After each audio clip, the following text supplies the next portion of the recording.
सोख नींद में सोई वरिया।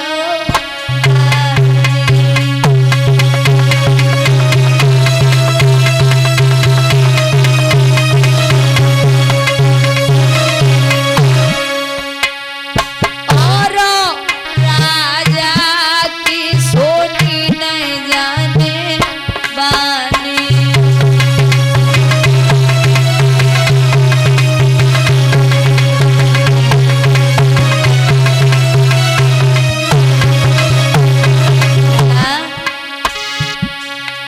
मैंने क्या कहा, दरवाजे खोलो।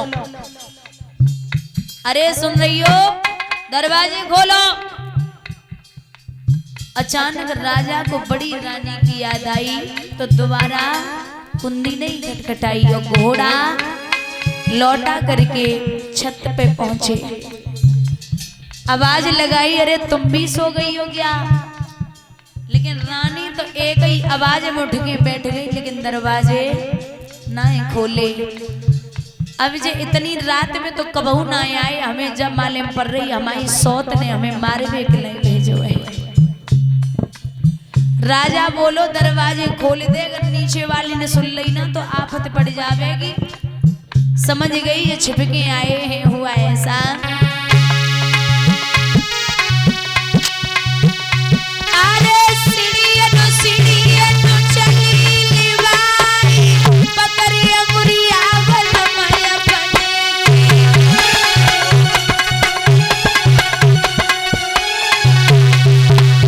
भैया अरे जनी अट्टा पे लयते बैठारी, प्राण प्यारे बलम हमारे।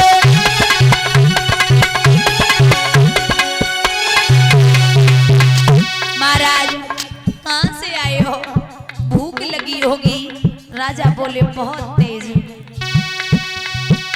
अरे आधी रोटी चौकी दही है,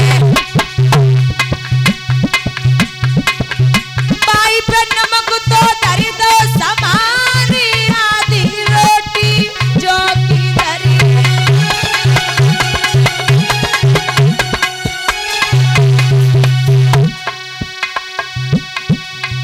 मेरे महाराज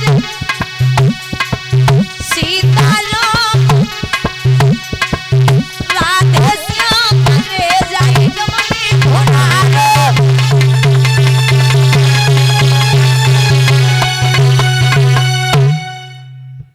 महाराज फटे भई आसन पे बिठाई लियो। रानी ने जवाब दो ना तो भूख लगी होगी। बोले बहुत तेज। आधी रोटी जो जौ की रखी थी बुजुर्गों, उसी पे नमक रखा और राजा उत्तान पाद को पकड़ा दिया। भैया वो निवाला मुख में तो रख लियो, लेकिन वह रोटी गले से नीचे नहीं उतरी। राजा की आंखों से अश्रुधारा बह रही है। पानी पी लिया। एक बात कही है कि हे देवी, हमने तो को पूरी रात समझायो, लेकिन तेने हमारी एक बात नहीं मानी। बोली ये नाथ कर्मों का खेल है, जो हमारे नसीब में था वो तो हमें मिल ही रहेगा, आप मत रोइए। राजा बोले अगर एक बार हमारी बात सुन लेती तो ये दिन देखने को न मिलता। झपट की मैया सुनीति ने राजा उत्तान पाद के पैर पकड़े। नाथ आप ये तो जानते हैं कि बेटा अगर हो गया ना तो जीवन बड़े सुख से कटेगा। रात्रि भर बातें की, विश्राम किया।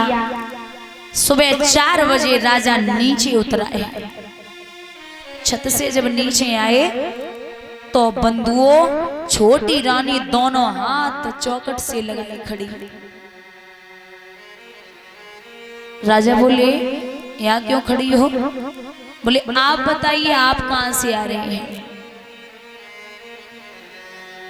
और हमें पता आप कहां रहे हैं। कहां?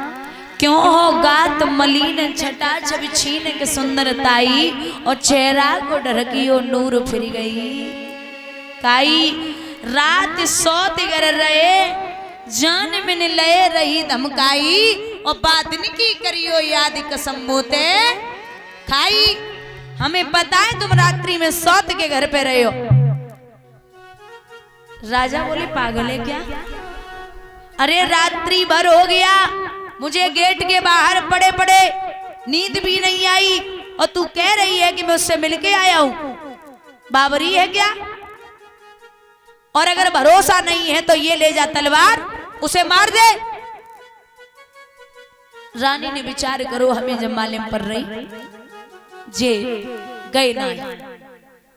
रात्रि भर वहां राजा ने विश्राम किया। महाराज प्रमाण मिलता है भागवत का कि समय के अनुसार दोनों माताएं गर्भवती हो गई, लेकिन एक ने किया गर्भाधारण उस दिन से पलक न छोड़ा था और एक ने बराबर आज तलक खेतों का नाज बटोरा था।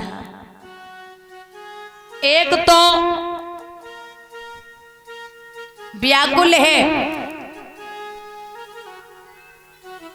खेतों का नाज बटोर रही है और एक पलंग से नीचे कदम नहीं रख रही है।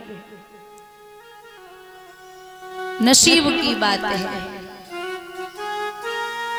9 महीने के बाद में दोनों माताओं के गर्भ से एक एक पुत्र ने जन्म लिया। जो बड़ी रानी है सुनीति उसका बेटा पत्ते के बिछौने पे पड़ा दूध की वजह से व्याकुल है और जो छोटी रानी है उसका बेटा पालने में झूल रहा है। राजा मुद्रिकाएं लुटा रहा है। आंगन में बधाई बज रही। माताएं 2-4 खड़ी हो जाएं बधाई डालने।